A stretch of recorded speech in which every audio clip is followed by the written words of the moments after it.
week, the CDC announced the first cases of malaria contracted in the U.S. in 20 years. 4 people in Florida and 1 person in Texas have contracted the disease, and the cases do not appear to be linked to each other. The CDC says this small outbreak is unusual because typically Americans contract malaria while traveling abroad. But scientists say this could become more common as temperatures rise due to climate change.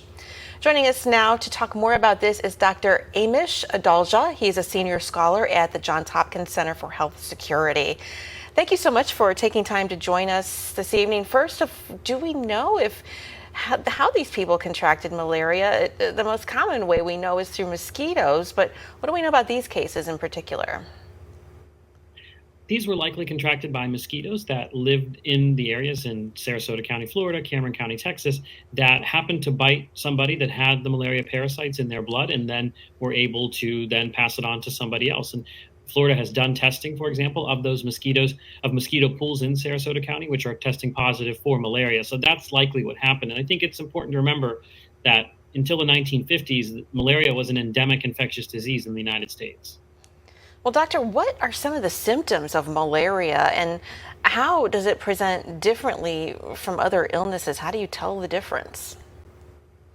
It's very difficult because malaria really just produces fevers, chills, muscle aches, and pains, which are common to many other infectious diseases, including COVID, including influenza. So it's not something that you can easily distinguish. And in the United States, we would say if you have a fever and you've been traveling to a malarious area, that would be a clue to think about malaria and rule it out. Now we have to think about if you've been in any of the geographic areas in the United States, like Sarasota in Florida or parts of Texas, and think about malaria as well. Usually, though, they don't have runny nose, cough, sneezing, all of those other upper respiratory infections, but the fever, chills, muscle aches, and pains are very common in the world of infectious disease. And it can take a while to get the symptoms, correct?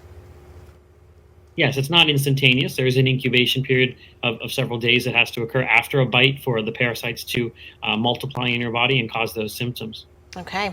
Well, who's at risk the most and how should people be protecting themselves?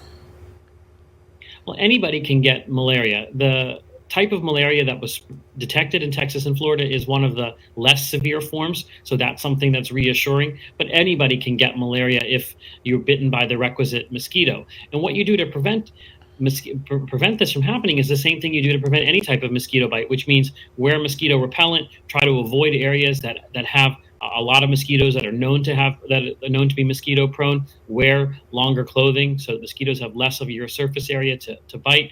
But you should also be doing this not just for malaria, but for West Nile. Remember, West Nile affects almost the entire United States, and that's probably the most common mosquito-borne illness that we face in the United States, and people die every year from West Nile. And I think that when you think about malaria versus West Nile in the United States, West Nile is the much greater threat that's often neglected because it's not in the headlines anymore. Oh, good point. Well, do you recommend anyone get the malaria vaccine, or is it too early for that? There is no malaria vaccine that's approved in the United States. There is a malaria vaccine that's approved for endemic countries in pediatric populations. This isn't something that I would think about recommending in the United States because this is not likely to become a major problem here. And the malaria vaccines that we do have are not for this form of malaria. They're for Plasmodium falciparum, which is the more dangerous type of malaria. Okay, good information to get out there. Dr. Amesh Adalja, thank you so much for your insight. Thanks for having me.